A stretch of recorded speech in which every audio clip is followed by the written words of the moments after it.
नमस्कार, सरस्वती सागा में आपका स्वागत है। अक्टूबर का महीना है और हर साल की तरह इस साल भी नोबेल प्राइजेस की घोषणाएं शुरू हो चुकी हैं। वैसे तो कई क्षेत्रों में ये प्राइजेस दिए जाते हैं, लेकिन इस साल जिसकी खास चर्चा है वो है नोबेल पीस प्राइज। वैसे तो प्राइज पीस के लिए है, लेकिन पूरी दुनिया में एक खलबली मचा कर रखी हुई है। कई सेक्टर्स में ये प्राइजेस की घोषणा ऑलरेडी हो चुकी है, लेकिन जिसका बेसब्री से पूरी दुनिया इंतजार कर रही है वो नोबेल पीस प्राइज इस शुक्रवार को दिया जाएगा, 10 तारीख को। बहुत भारी भरकम उम्मीदवार लाइन लगाए हुए हैं। तो आज बात करेंगे कि क्या है ये नोबेल प्राइज, कौन कौन नॉमिनीज हो सकते हैं इस पीस प्राइज के लिए इस साल, कैसे सिलेक्शन होता है उनका और क्या चांसेस है डोनाल्ड ट्रंप जैसे भारी भरकम नामों का इस प्राइज को हासिल करने का। चर्चा शुरू करने से पहले कृपया चैनल को सब्सक्राइब करें और अगर वीडियो अच्छा लगे तो एक लाइक और कमेंट भी अवश्य करें। नोबेल प्राइज की स्थापना एक स्वीडिश इन्वेंटर एल्फ्रेड नोबेल ने की और 1901 में यह पहला अवार्ड दिया गया।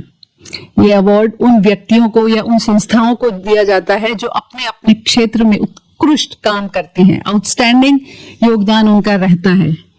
नोबेल प्राइज 6 क्षेत्रों में दिया जाता है: फिजिक्स, केमिस्ट्री, लिटरेचर, फिजियोलॉजी या मेडिसिन, पीस और इकोनॉमिक्स। इकोनॉमिक्स की जो कैटेगरी है वो 1969 में ऐड की गई। नोबेल पीस प्राइज थोड़ा सा अलग है। ये स्वीडन द्वारा नहीं बल्कि नॉर्वे पार्लियामेंट द्वारा अपॉइंट की गई नॉर्वेजियन नोबेल कमेटी द्वारा दिया जाता है। अब बात करते हैं नोबेल पीस प्राइज के नॉमिनेशन प्रोसेस की। नॉमिनेशंस नॉर्वेजियन नोबेल कमेटी को भेजा जाता है, लेकिन हर कोई नॉमिनेट नहीं कर सकता। नॉमिनेट सिर्फ कुछ लोग कर सकते हैं, या तो पिछले साल के नोबेल के विनर्स हों, या फिर यूनिवर्सिटी के प्रोफेसर्स, पीस रिसर्च के एक्सपर्ट हों, या फिर गवर्नमेंट के मेंबर हों, या फिर कुछ रिकॉग्नाइज्ड ऑर्गेनाइजेशंस के हेड हों। सिर्फ ये लोग ही नॉमिनेट कर सकते हैं किसी भी सदस्य को इस प्राइज के लिए। नॉमिनेशंस की डेडलाइन हर साल की 31 जनवरी होती है।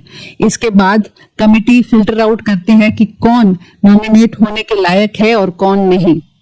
ये जो पूरा प्रोसेस है कि जिसने नॉमिनेट किया और जो नॉमिनेट हुआ वो बिल्कुल सीक्रेट रखा जाता है और ये 50 साल तक किसी को बताया नहीं जाता।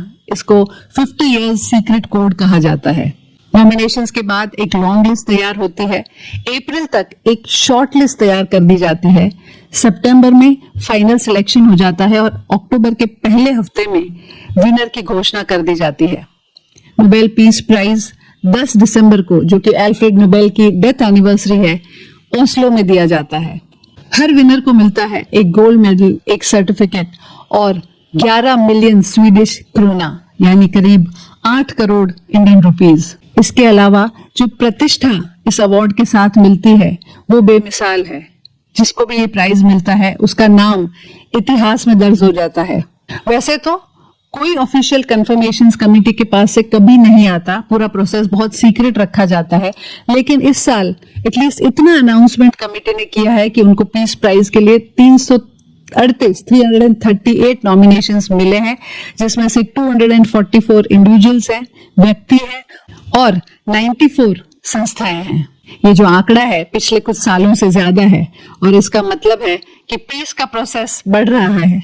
वैसे ये पूरी प्रक्रिया पर्दे के पीछे होती है, किसी को कुछ पता नहीं होता, लेकिन कई बार जो नॉमिनेट होते हैं वो खुद ही बता देते हैं कि हमारा नॉमिनेशंस एक्सेप्ट हुआ है। और आजकल सोशल मीडिया का जमाना है तो बात फैल जाती है। कई बार मीडिया और पॉलिटिकल लीडर्स भी क्लेम करते हैं कि हमारा नॉमिनेशन हुआ है। पीस प्राइज का तो हम सब इंतजार कर रहे हैं, लेकिन इस साल जो कुछ नोबेल प्राइजेस अवार्ड हो चुके हैं वो है मेडिसिन, फिजियोलॉजी में मेरी ई ब्रिनकोव जो यूएसए से हैं, फ्रेड रैम्सडेल जो यूएसए से हैं और शिमोन साकागुची जो जापान से हैं। इन्हें इम्यून सिस्टम पे रिसर्च करने पे ये नोबेल प्राइज दिया गया है फिजियोलॉजी मेडिसिन सेक्टर में। फिजिक्स में यूएसए के जॉन क्लार्क और जॉन मार्टिनेज और मिशेल डेवरेथ, इनको मिला है प्राइज। इन्होंने क्वांटम मैकेनिक्स और सुपर कंडक्टिंग सर्किट्स पे ग्राउंड ब्रेकिंग रिसर्च की है। केमिस्ट्री में शिसुमो कितागामा जापान से, रिचर्ड रॉबसन ऑस्ट्रेलिया से और उमार यागी यूएसए से, इनको मिला है। इन्होंने मेटल ऑर्गेनिक फ्रेमवर्क्स पर बहुत अच्छा काम किया है। अब वापस दोबारा आते हैं नोबेल पीस प्राइज पर। कुछ मीडिया पोर्टल्स ने और कुछ पॉलिटिकल लीडर्स ने खुद क्लेम किया है कि उनका नॉमिनेशंस हुआ है। तो जिनके नाम चर्चा में हैं वो कुछ इस तरह से हैं, और सबसे ऊपर है डोनाल्ड ट्रंप, जिन्होंने खुद अपनी नॉमिनेशन क्लेम की है।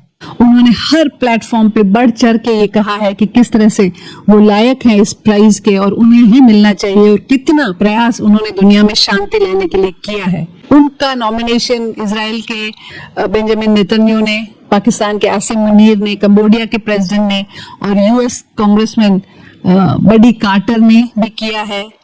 उनका जो प्रयास रहा है इजराइल और हमास के बीच एक शांति स्थापित करने के लिए। वैसे इजराइल के बेंजामिन नेतन्याहू और पाकिस्तान के आसिम मुनीर ने जो नॉमिनेशन किया है ट्रंप का, वो उनकी जो डेडलाइन थी फरवरी 1 उसके बाद हुआ है।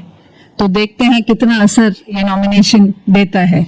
वेटिकन के पोप फ्रांसिस, जिनकी मृत्यु अप्रैल में हो गई, उनका भी नाम नॉमिनेशंस में होने की चर्चा है। लेकिन आज तक नोबेल पीस प्राइज किसी को पोस्टमसली यानी कि उनकी मृत्यु के बाद नहीं मिला। इस साल क्या होता है ये हम जल्दी देख लेंगे। इमरान खान पाकिस्तान से अपनी एंटी वॉर स्टांस के लिए उनका नॉमिनेशन किया है members of the Pakistan world alliance PWA and और नॉर्वेजियन पॉलिटिकल पार्टी पार्टियत सेंट्रम ने।